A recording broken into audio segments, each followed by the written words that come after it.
Hey, welcome to Deep Thoughts with Chris. And today I have my friend and special guest Phillip Meech from Cafe Luso with us. Welcome, Phillip. Thanks. We'll just dive deep straight away. I've always loved going deep ever since I was a teenager.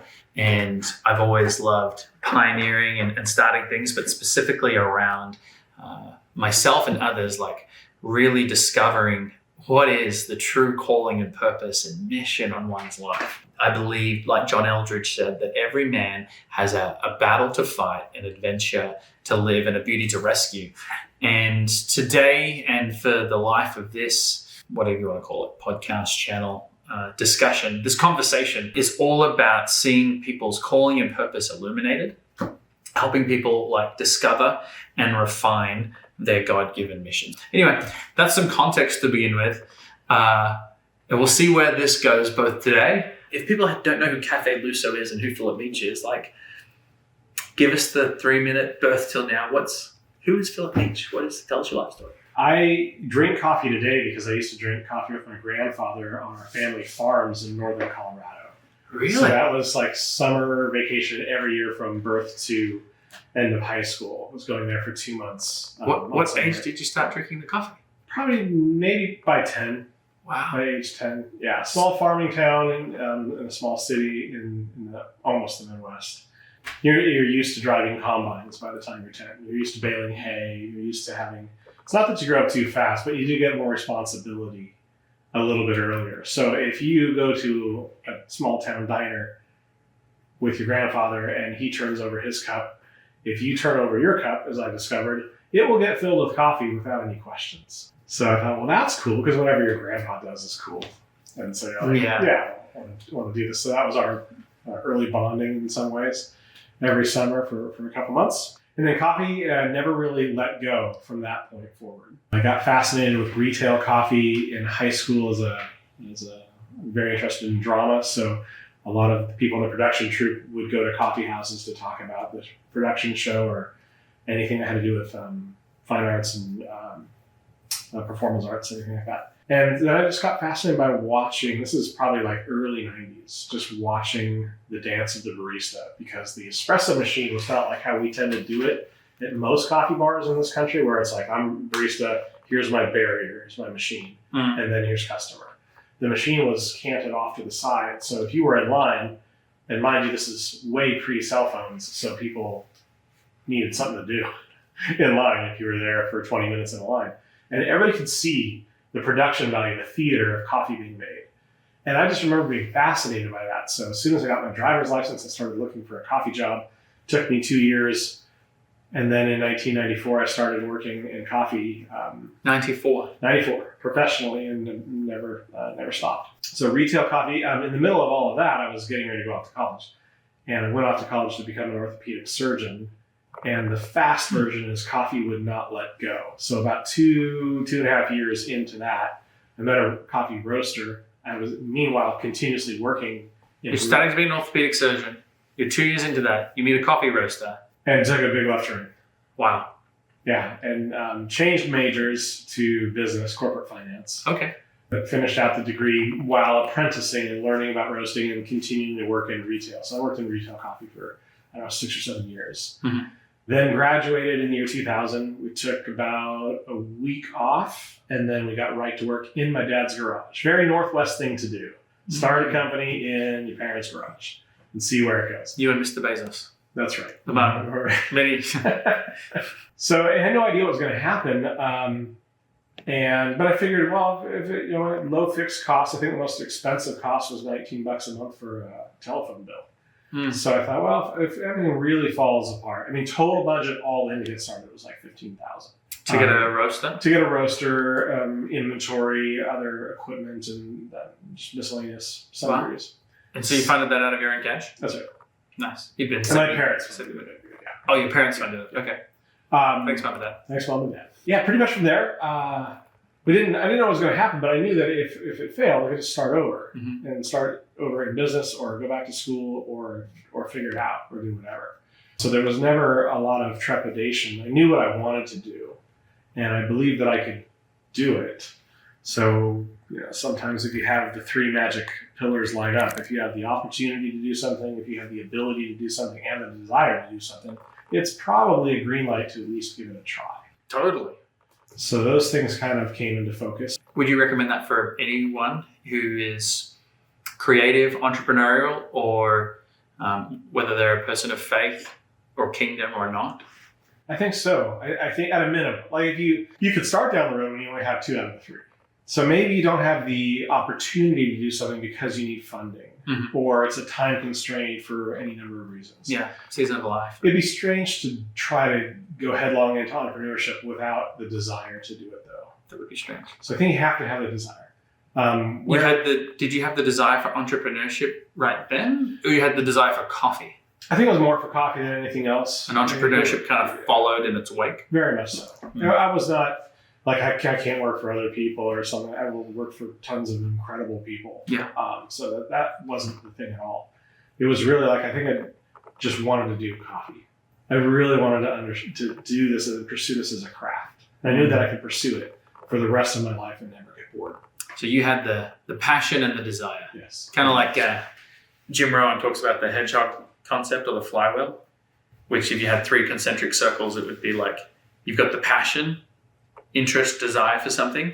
You got the skill or the experience. Like, so 1, you love it, you could do it for the rest of your life. Yeah. 2, you could be the best in the world at it. Or sometimes I think about you could be the best in the region. Sure. If you're like a service-based company, like a contractor, for example, you're probably not competing with people in Brazil or Florida because we live in the Northwest. Heck, you're not even competing with people in Canada because they're not really crossing the border. Is this something that people will pay you for? Yeah. Like, will people value it? Yeah. If you're making, like, I met a lady, you might introduce me to her, but she had quite the unique cup of coffee that was like a ridiculous price per cup because it was like, it came from like some monkeys or something pooped it or something. The Kopi Luwak. Yeah. And it's like in their country, it's amazing. It's unique. But I'm like, no one's going to spend $10 to $50 on a cup of coffee. It's incredible, though, isn't it? I mean, the people do. That they do that, Yeah. or the taste of it? That they do it. I personally don't recommend it. Yeah, I don't really get it. Like, I'm like, and there's things like that. It's like, I enjoy wine, but like a $5,000 bottle, a $1,500 bottle, or, Yeah. I don't. So those 3 things, like when you find the intersection of that, you find the sweet spot of passion, desire, skill, and then what people find value in or benefits others. At the risk of taking this on a hard right turn, if we go back to the very beginning, the origin story of creation, like the creator of the universe of the scriptures says, here, I made the world. Now go be fruitful and multiply. And he says, tend the garden. And he gives us work before there's sin, before anything's wrong with the world. It's like work is valuable. And so my worldview is that without work or adding value to others, mankind, men and women, lack purpose and will never have fulfillment or feel satisfied inside. And there's a few examples of this. People who are funded by family and never have to work for anything. They're always questioning whether, have I got what it takes? And they also don't ever get to experience like having to figure it out. People who are on maybe welfare permanently or generationally, they just don't have the belief that they can go build something.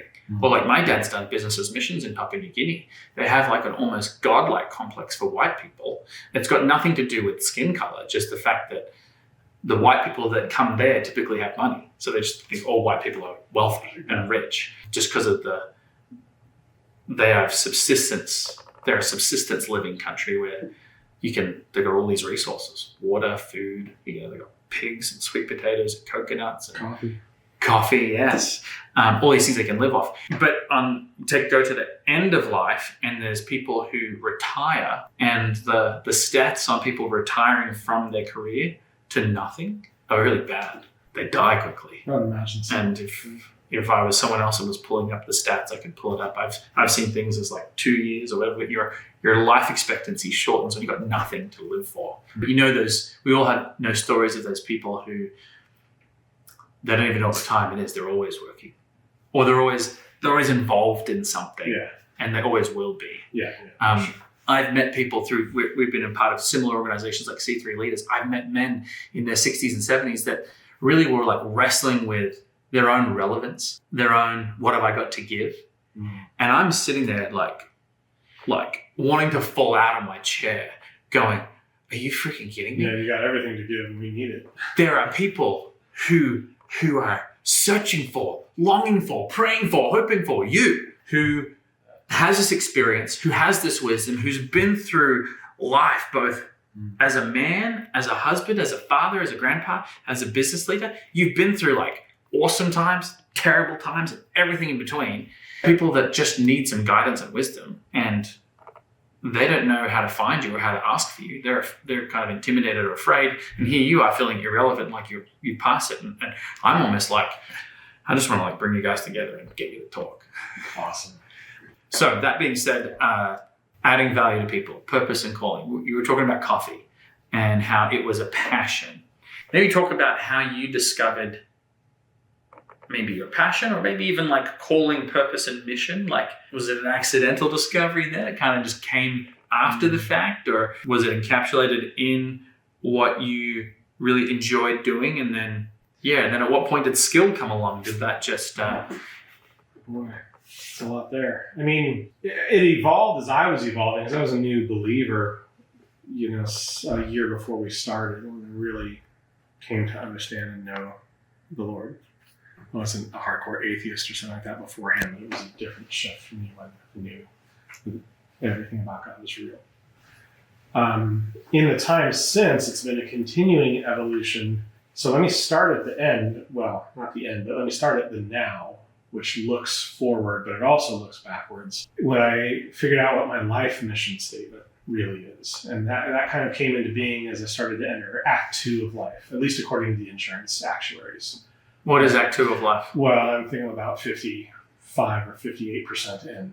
At 48 years old, when you look at lifespan, but I'm kind of in Act 2 of life. I'm probably not going to live to be over 96. So I'm somewhere over 50% through my life. So Act 2 is between... So there's 2 acts? Yes. I wasn't sure if there was 3. Yeah, there might be. Well, that's the last... If you lived to 120, that's the last 20 years or something. I maybe get some bonus in there. Yeah.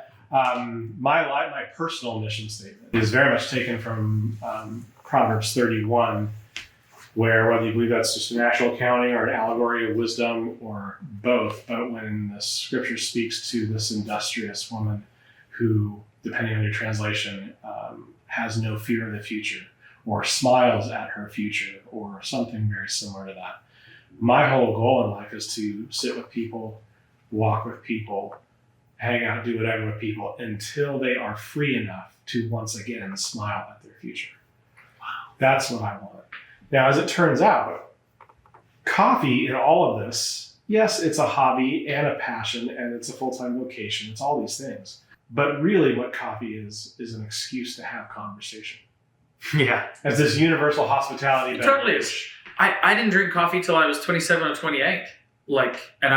It's only because I was sipping my wife's iced Americanos that eventually I developed black. Like, I eventually got taste for like decent coffee. Yeah. And I was like, oh, this doesn't. And then I worked in a place where there was like a commercial Nespresso machine where I could make all the espresso, macchiato.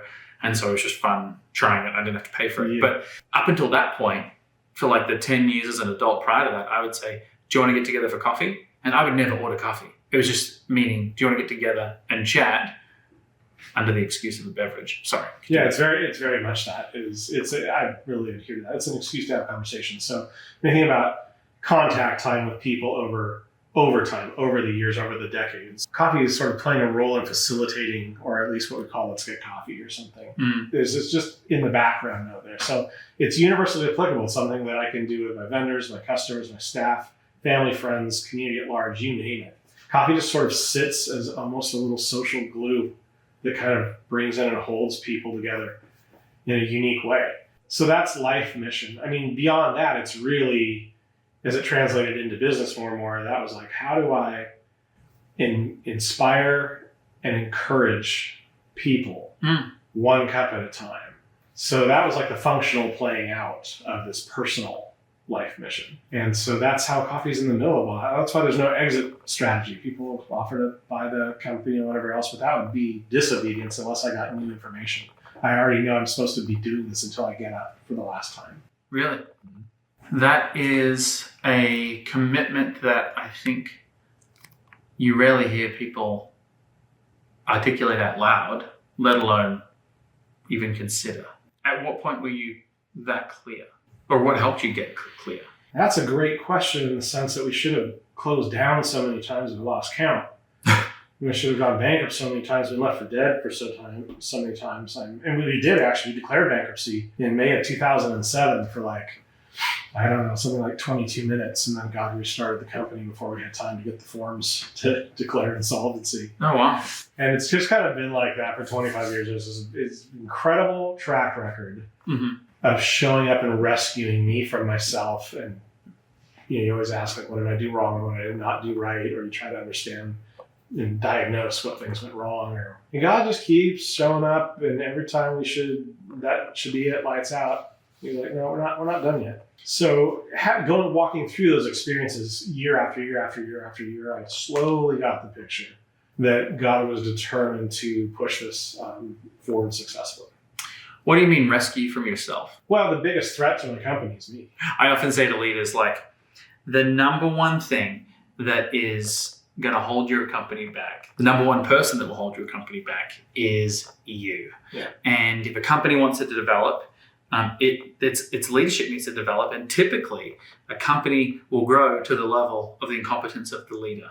And then the way that VC and private equity firms deal with this is they bring in other leadership of people who have seen the movie before. They've experienced it at a larger scale. A lot of founders, they get to a point where they suffocate the company, and usually ego's involved. Yeah. Because hey, I started this. Now there's my ego. And really it's your identity gets attached to the thing that you created. And in the kingdom, the amount of times I've heard God say to me, Chris, I don't care what you do. I just care that you seek me first. And then we can talk about what you do. But if you're not seeking me first, and it's not about our connection, our intimacy, our relationship together, it's almost like manna. Every day that I go without honoring him and him being first, I quickly drift into dysfunction, unhealthiness, frustratedness, discontentment. But it doesn't take long to come back to that true north and that centered, grounded place of peace, being a man of peace where I am surrendered to his kingdom and his way. I have lots of stories personally where it's God told me to stop looking for a wife for 2 years, and I ignored him. And it was only after the Holy Spirit was trying to get my attention for a couple of weeks, I'm ignoring him, getting distracted by so many things, decluttering everything, house, car, parents' house, garage, much to their frustration and my own.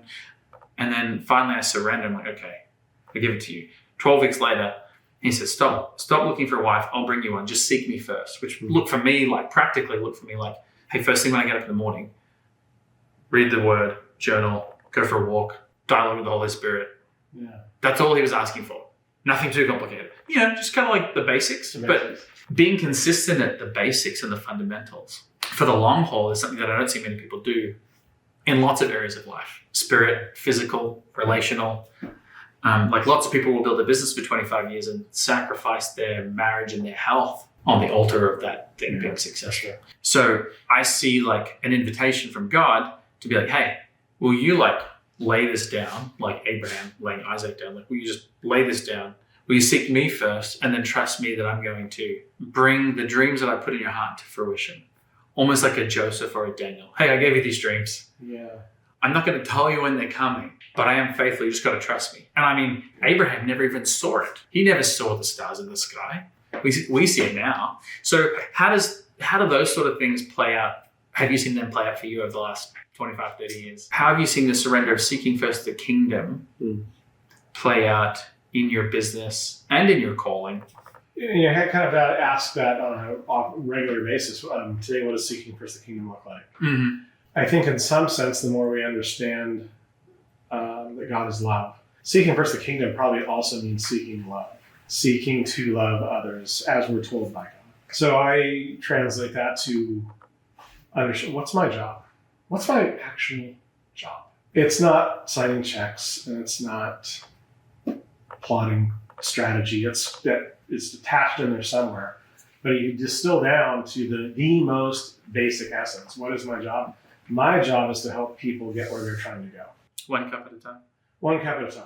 And so that's things like employees. When they want to move on, how do I help them and not just wait for them to finally...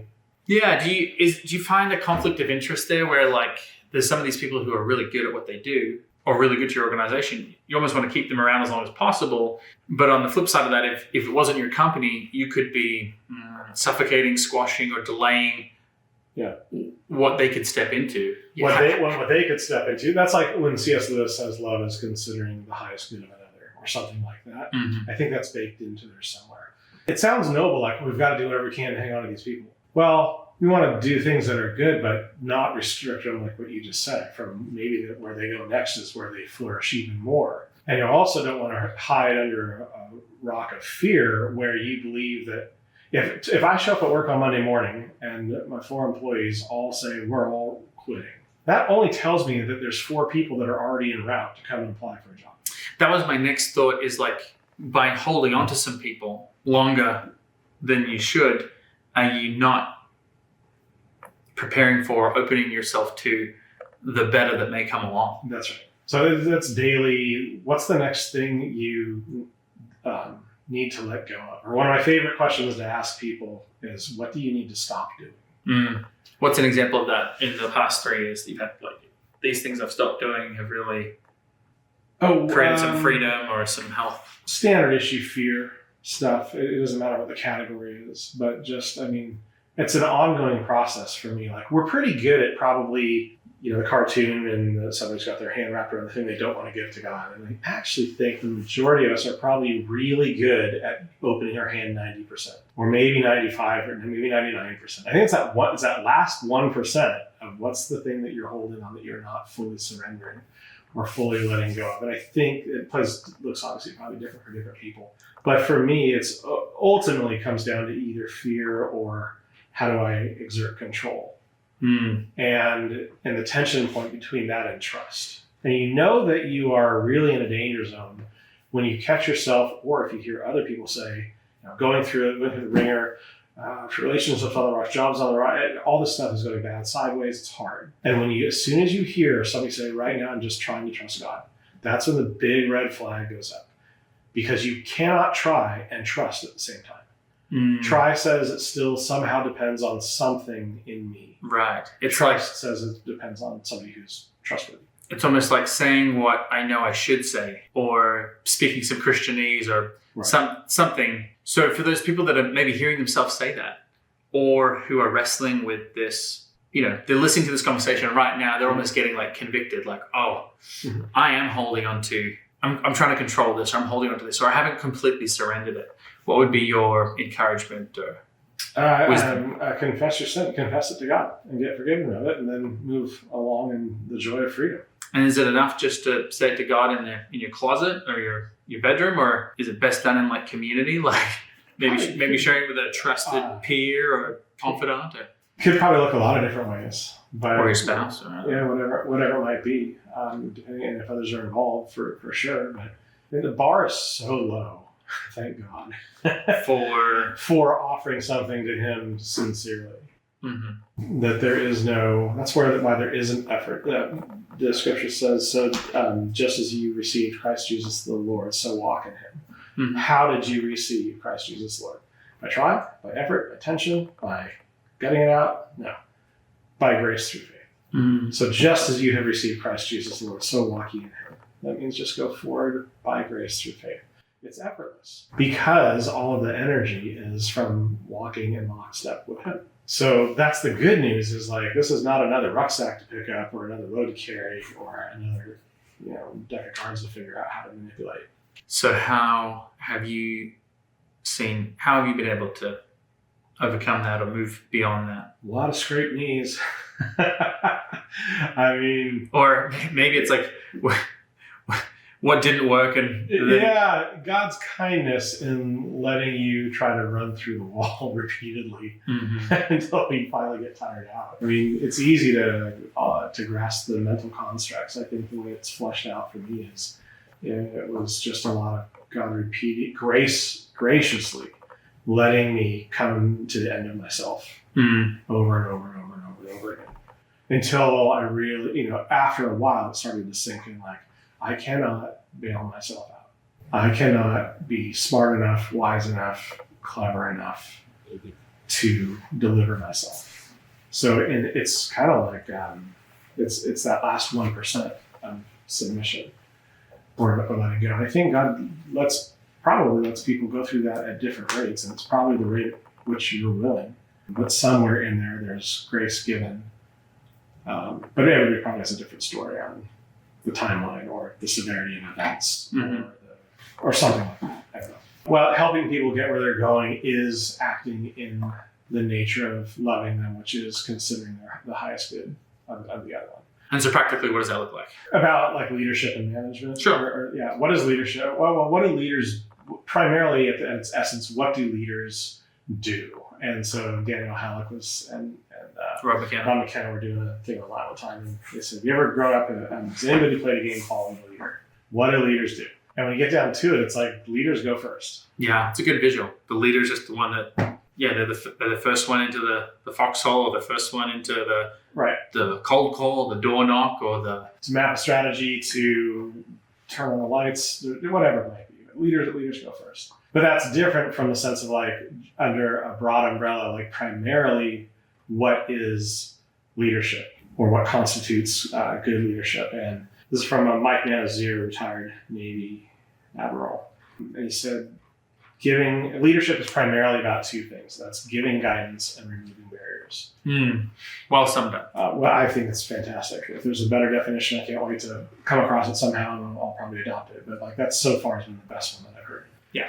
But that's different from good leadership and management principles, or the ways that, like when you sit down with your team or team leaders and you're saying things like, is the mission clear? If you don't have a clear mission, it's going to muck up a lot of things. So is the mission clear? Are the objectives clear? Are my expectations of you in that clear? And am I going to resource and accelerate you towards success in that? Yeah. Or am I going to try to make sure you don't get sabotaged by something else? And so the removing barriers thing could be a big host of barriers, as many as you can come up with. Yeah. But I think I'm probably doing a good job if I give guidance when needed. And if they don't, then I don't. But if you can set up your org and you don't have a lot of bureaucracy and red tape, and everybody can faithfully plan and move towards execution on their own tasks and so forth, you're going to find a lot of freedom, vocationally, professionally. And if you can give guidance when they need it, and if you can remove barriers, they're probably going to want to stick around overall. Why is that? People don't leave. I don't think people leave companies. I think they leave managers. 100% agree. People don't leave companies. They leave managers. Probably the majority of the time, yeah. Or leaders, most of the time. Yeah, because as somebody, I don't know if this is manager tools or just one of my previous leaders, but they're like, you as the manager or leader are the company to your team. So depending on how big your company is, like you've got multiple layers of management. When I was leading a team of 6, 8, 10, 12, 15 people, like I was the company to those people. Like their experience of the brand or the company was me going through and a lot of that just comes back to setting expectations and slowing down enough to communicate details and not assuming that they can read between the lines or read my mind, because they can't. Because what's easy and obvious to me is not easy and obvious to them. And that is true for clients. It is true for my team. As a side note, like one of the things that we practically encourage our clients to do is to map out their customer journey internally and externally so that they know where in the process the customer should be, and then communicate it to your customer. So your team knows where the customer should be, and then the customer knows where they should be. And the customer ends up having a much better experience just because we're not confusing them, but we just set the expectations. Right. And along the way, we reset the expectations. If you want to get ultra practical, you record a video with maybe a brief slide deck or a doc or something where you just put some words and visual to that, or you create like a 1 or 2 page graphic where you're like, this is where in the journey you are. You start, like if it's construction, it's like, you start with a dream and an idea, and we figure out your scope and your budget. We do pre-construction, and then we agree on what that is, and then we start to move to picking the materials, and then we can start to schedule the job. But a lot, like in construction, they're notorious for not communicating, let alone setting expectations, let alone re-communicating or resetting expectations, because in construction, as soon as you start, something changed. For sure. That's good advice. And so we've seen, for example, whether it's a 3-minute video or a 10-minute video with a bit of context, we've seen people like increase their close rates, decrease the sales time, increase the size of the job, and then increase the positive change orders that come after the fact. Because like as you get into the job, clients or homeowners see, oh, I actually want to add this or do that. While you're here, it would be cheaper to just do it. Sure. Versus having this gray area, which just both sides assuming what the other one thought they were talking about. And so let's remove construction for a second. How have you applied that in some of your teams to like set expectations? Yeah, and communicate and really create that healthy organization versus. Yeah, it's the number one thing. Somebody once said the breakdown in marriages always comes down to one thing.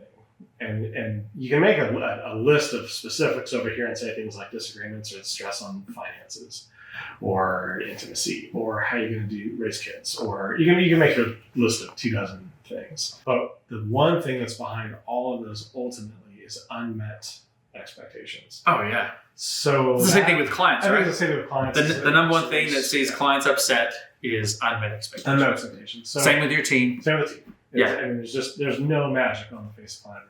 So practically, how do you, with your team or with your clients, because your clients stick with you for how long? Years. I've had clients for the same clients for almost 20 years. Yeah. So a long time. So how do you set expectations with your team? And then how do you set expectations with your clients? Ask questions. Okay. Ask them questions. Ask them what their expectations are. Or ask them, back to the leadership thing, sometimes they discover what it is in the process of like, when I ask them, are there any barriers that is there anything in your way? Mm-hmm. Are you having to deal with anything that feels overly combative or hostile with a client, with a vendor, with government regulatory, with somebody in the neighboring park, business park, or whatever it is? Mm-hmm. Asking those questions on a regular basis is pretty important, because I can make assumptions all day long and I'm probably going to get wrong all day long. Sometimes when you ask the questions, it helps them to process and think about what might be playing in their sphere that they hadn't even really thought about. So just the going through the process of checking in regularly and like, how's it going? And also them knowing that there's no jeopardy. Like if you're trying to get to XYZ type of industry or job or career or whatever, and so you're going to be here, how can I help you get? I'm doing this right now with someone. They're like, this is where I want to go. And so instead of saying, well, I'm going to stop investing in you or stop spending time with you or whatever, I'm like, you help them get there. You help them get there. Yeah.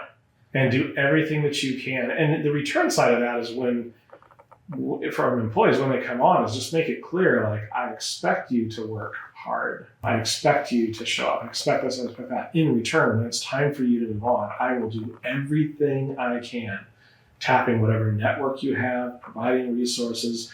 Maybe pay them to go to a networking event or a job fair, even though they're trying to leave your company. Do stuff that is, that's like little Gadara stuff, practically, unreasonable hospitality.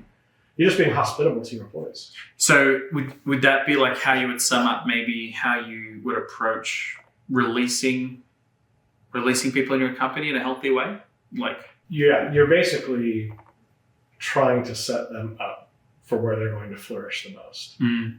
And when that time comes and it's no longer at your company. But if you believe, this is back to Seek First the Kingdom that you mentioned, which is in a lot of ways seeking love to give and to help people flourish. And I mean, you think God's not going to bring that back to you how many times over? Yeah. I mean, what's his mission through and in you for the people around you in your business? Look, if I loved my neighbor as myself, my neighbor would get loved to death. Like, it's an ongoing struggle in the sense of like, I haven't gotten there yet. I'm trying to learn I'm pretty good at putting me first or looking after myself. Okay. But if I just walk I think a lot of people struggle with, there's two groups of people that like really love themselves. Maybe that's a paradoxical thing. It's like human nature to just always prioritize ourselves, but also to not really love ourselves. Like Oh, to sometimes treat ourselves internally worse than we treat our worst enemy. Yeah, which is probably not loving ourselves. I mean, maybe it's a facade. Like if we're not being kind to ourselves or being showing grace to ourselves, that's probably not a very loving thing to do to ourselves. Yeah. And when I'm not kind to myself or loving to myself, then I have less.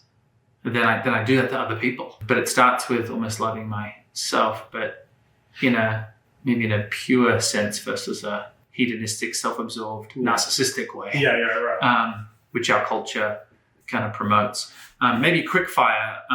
What would be like the first three things that you would do to, like, in a service or product based company? Like, what are the top three things you would, if you were coming in to your company or someone else's? What are the first three things you would do to adjust or optimize the company for greater multiplication, maximization, fruitfulness? Somewhere in there, people have to know you care.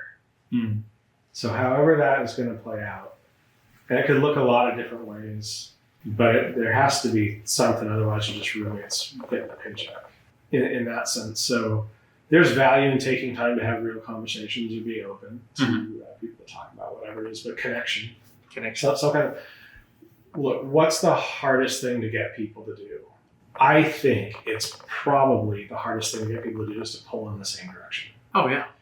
So how do you get everybody to pull in the same direction? And when you think about it in a static sense, there's actually no problem. Like the ox should not be yoked unequally. So you don't want two different animals on the yoke that have different builds, different duration or stamina, different characteristics or whatever. But when they're stationary, there's actually not a problem. You could have a plow or whatever else and have multiple different animals all yoked together. And they might be okay. It's when you start to move, then you see the problems. When you start to do the work. So making sure that you yoke together correctly, that's the right pairing, is pretty important so that you can pull in the same direction or pull at the same cadence or say at the same rate. And part of that, from the human side, I think, is caring. I know that if we're working together because you care about me, I know it's like you don't have to stop wondering, like, do they have my back? You don't have to think about that anymore. So building a rapport and knowing that they care, and I'm not saying it's an easy thing to do, I'm just saying it's an important thing to do. Yeah. Your people need to know that you have their back. Any other practical tips on how you would care or show that you have their back? Start off with something like the often quoted love passage in 1 Corinthians 13, 4 through 8. Some strong language there. It might even be verse 7. I can't remember off the top of my head, but about how love perseveres through all things and it never gives up and believes all things and doesn't keep a record of wrongs. So I think more often than not, I'm not trying to be nebulous or vague here, but just from a high level view, like we're thinking about, like, what's the will of God? What's the will of God? I have good news for you. I can tell you what the will of God is. Rejoice evermore, pray without ceasing. And everything give thanks, for this is God's will for you in Christ Jesus. Or the scripture that talk about fleeing sexual immorality. Like, there's a bunch of clear statements about this is God's will. I think if we hone in on the things that are clear, then the things that are unclear will become more clear. Whereas the opposite is not true. If you don't treat the clear things as clear, then the unclear things are not going to get more clear. So that's like high level. That's like high level. Okay. Bringing it down to table level is, I mean, how does your wife know that you love her? Well, you could just do things, and that might go one way. Or you could do certain things because you have studied her uniquely and know what she responds to in different ways. That's different. It's not just how can I do whatever it might be, all the tasks on somebody else's list, but tailoring that, customized so that, to what is going to really ring their bell. They know that you are actively. Yeah. If I just go down a task list, it might be all good things that our family needs. Sure. But she might not feel seen, heard, understood, cared for. Those are probably the main ones. But when I make her coffee every day, or if I clean the dishes up in the kitchen, or today it was unplugging a toilet that had a lot of poop in it, reconnecting some plumbing stuff elsewhere, getting the car battery working, which one of the kids had made go flat, getting the car washed, taking care of all this amidst all my other normal. And she was like, text me, she's like, sexy, like, because like she really appreciates But it's also like, it was also taking the moment last night and this morning to like stop and listen. Any final thoughts or wisdom to share that's kind of hanging there? To the entrepreneurs, the times will come, if they haven't already, where you have an idea or maybe a vision or a concept sketch or whatever else. And so it's pretty understandable when you want to share that with other people.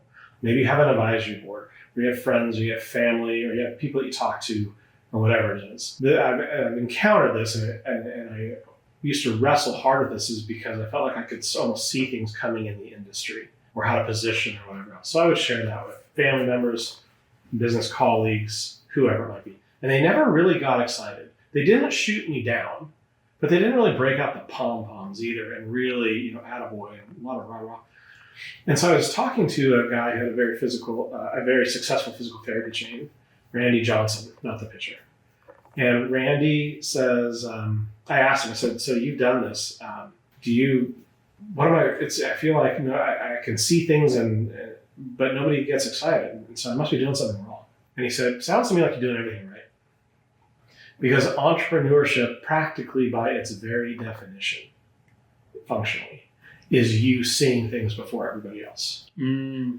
Okay. So as an entrepreneur, you see it and you start communicating it or building it before other people are excited about it. You gotta, and people are going to be excited in the rearview mirror versus looking forward. They're going to look back and be like, "Wow, you're awesome," but you're going to have to delay the gratification of the camaraderie in a way. Like, they'll still like you, but like, man, I don't recommend getting into entrepreneurship unless you develop a healthy love for loneliness. I think that's one of the big problems that entrepreneurs face is loneliness. I'm yet to be an entrepreneur that would share that that's like a big issue. It's like feeling alone, and it's like, where do you find people that you can have shared values with that are carrying the same kind of weight or burden of like the cash flow, the profit and loss, the team, the clients? There's a lot that you're carrying, and not only other entrepreneurs who are carrying that can really, plus all the context switching and all the hats you have to wear. A friend of mine said to me, Chris, you just have this ability to see what's in people, the God-given gifts and talents, speak to it, then they believe it. Another person said, can you just get a permission slip book and just write permission slips to people? Because that's literally what you do for people. Even if you were at the Kairos breakfast this morning, Phil Goodman from Talent Realize was like, Chris Paterson's there and Zoka's like falling on the ground going, Phil, what are you doing? You've got to start this business. I'm not getting up until you start it. Like, this is like how I like. But back to, I'm not sure if I said this at the beginning of this conversation, recorded or not, but I know we talked about it earlier. Like, one of my biggest frustrations is people living in the sin of fear and apathy and not stewarding the gifts and talents that they've given, and then by faith, with strength and courage, stepping out of the boat and then fruitfully walking into the multiplication and stewardship of that. But I find that when people have like a confidant or an advisor or are in a group that are intentionally walking that out, that they're way more likely to do it. For sure. It's kind of like those stats that are like, if you write down a goal, 40% more likely to achieve it. Tell someone else, 75% more likely to achieve it. Not get in a group of people or work with someone like myself who gives you consistent accountability. You're 95% more likely to achieve it. Yeah. How would you encourage people who are maybe considering finding that community or group of people? Like, what are a couple of first steps you'd recommend? Pray about it, ask for direction, and do it. Like, you need good people. I don't think the lone wolf thing works. Even though culture tells us that's like all awesome. the time. Like, if you're hiring someone for a certain level of performance or talent, you probably want to find the eagles. Mm-hmm. Eagles don't fly. You got to pick them out one at a time. Right. So that might be good for some certain skill set. But when it comes down to, you've got fear about starting a thing. Me too. You're in good company. Not particularly proud company, but you're in good company. Yeah. Like, that knocks at my door every day. So having some camaraderie there is just I think it's just invaluable. So know people, study people, get into groups where you can develop authentic relationships. I think there's probably no real good substitute for that. And then how long would you commit? Like, trusting the process is something that I think a lot of people maybe shortcut. For example, like I've had some construction business owners, a couple of GCs, design build guys, some in the more handyman or hardscape space. A lot of them were starting out at maybe $500,000, they're at $1 million or $2 million, but somewhere like 5 million. But what they shared with me is like after working together for 3 months, 6 months, 12 months, there was things that they weren't ready for that we discussed in the beginning that they just couldn't execute, implement, or get their head around. But the longer we worked together and as we developed things in the business and it matured and they were able to action some of the strategies and things that we found was like the next kind of domino in the sequence to execute, they were like ready for it. But I couldn't have told them that in the beginning. And now that you've done this for so long, you've seen the result of maybe like sticking with it, maybe in the context of like working with either a peer group or a peer advisory board, or even working with a trusted advisor, coach, consultant, etc. What would you recommend in terms of like trusting the process, seeing it through, and so that you can see the fruit? Because some of the things that we implement with people, we're not trying to get like the 30-day quick win, like we do, but like there's things sometimes that we're looking to install in the business that is going to be the best for them in the long run, but just sometimes takes some time to see the fruit of or the result of. A good place always is believe God's promises. So if he says something in Proverbs like wisdom or safety is found in a multitude of counselors, you probably want to have a multitude of counselors one way or another. It doesn't say that the correct path or the truest whatever is going to come from the other counselors. There's something about that process that leads to safety or security. I would think you probably want some people that are like more like, when you need a hug, like encouragers, warmth. But then you probably want another group of people that are maybe a little bit less emotionally invested, where they can be so raw. Sometimes you got to give someone, a brother, a hug, and sometimes you got to put shells in both barrels. Yeah, it's really good. And you probably want somebody who can either do both of those things or two separate groups, and that's their specific task. From the time I was 12, I always knew that I was a pioneer and that I was called to help people discover their calling and purpose, and then to fruitfully like live it out, multiply it, and maximize the gifts and talents they've been given. And I started doing that with small groups, and then quickly had the opportunity of doing it with a multitude of different companies and industries, from coaching and consulting and an entrepreneurs club to kick off my career with, and then got recruited from one of our clients to do that with real estate investment and really starting a sales team at 18. I traveled the world, went to 45 countries, got to experience lots of different types of people and helping them be healthy, helping them like solve their health challenges. In other industries, we're helping them achieve financial freedom, and then had the opportunity to go like door to door, help people buy homes. Got to work with a tech company. We went from like 50 people to like 500 people, became $1 billion company, and got to have lots of different leadership roles and sales roles, starting things, but always working with teams and helping them multiply what they had and maximize what they had been given. And really seeing how could we align the calling and purpose and dreams that you have with the organization and really draw that out. The thing that ticks me off is the sin of living in fear and apathy and not stepping into what someone has been gifted and then multiplying that. Because in the beginning, God said, be fruitful and multiply. And that's what I think all of us are called to do, is steward what we've been given. God gave us work to add value. And so I've always been a part of working with teams to maximize that value, to multiply the gifts and talents. And that's why I partnered with Convene, is because they had a structure and a track record of for 27 years, seeing this happen with kingdom business leaders, kingdom-minded companies.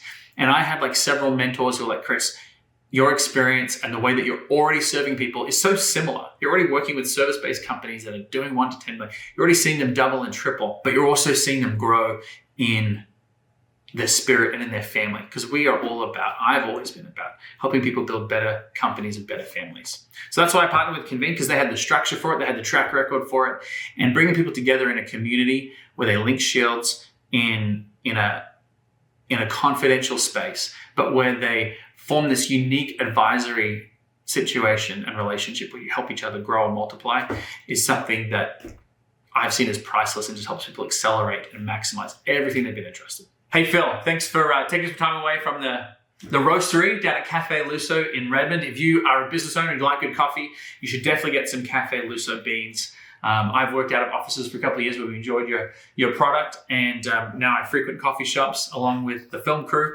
at our office space where you roast their beans for them. So yeah, check out Phil if you're in Redmond, Kirkland, Bellevue, or anywhere in the Seattle area. Thanks for coming today and sharing some of your story. I know we've got probably another 2 hours to share, but it's Valentine's Day. We've got to get to the daddy-daughter dates. Thank you. Thanks for having me, Chris. Hey, if you enjoyed today, we are talking to people who are kingdom business entrepreneurs who know their calling and purpose, that discovered it, they're actually living it out in some sort of practical, fruitful, meaningful way, and they're helping other people do the same. If you know some people like this that you'd like me to chat with, let me know. We have a long list of people that we'd like to talk to, and I look forward to sharing with you their stories, what's worked for them. So follow along, hit subscribe, share it with your friends. I trust that from this conversation, you can step into a greater fullness and awareness of your calling and purpose. Literally before we started, we prayed that you would have a greater vision of who God is and who you are in Him. May you have a greater sense of your identity in Him. May your connection to the Creator of the universe be closer and more clear. May you hear more clearly than you ever have. May you understand how you're created and your unique design and what you were made for. And may you realize that now is the time. May you stop waiting and living in fear, but live in a place of faith and trust, because as Mark Paterson says, if your dreams don't scare you, they're not big enough. God did not create you to go do something that you can do in your own strength. He created you to do something that can only be possible with Him and probably with other people, almost certainly with other people. God created you to do something that's only possible with Him and with others for others. So go be strong and courageous. And you might need to tell yourself that multiple times. I know I did. But jump out of the boat. God's got you. He doesn't invite us into the calm, still waters. He invites us to step out of the boat, walk on the water in faith with Him, and fight that battle. So find that battle you're meant to fight and go fight.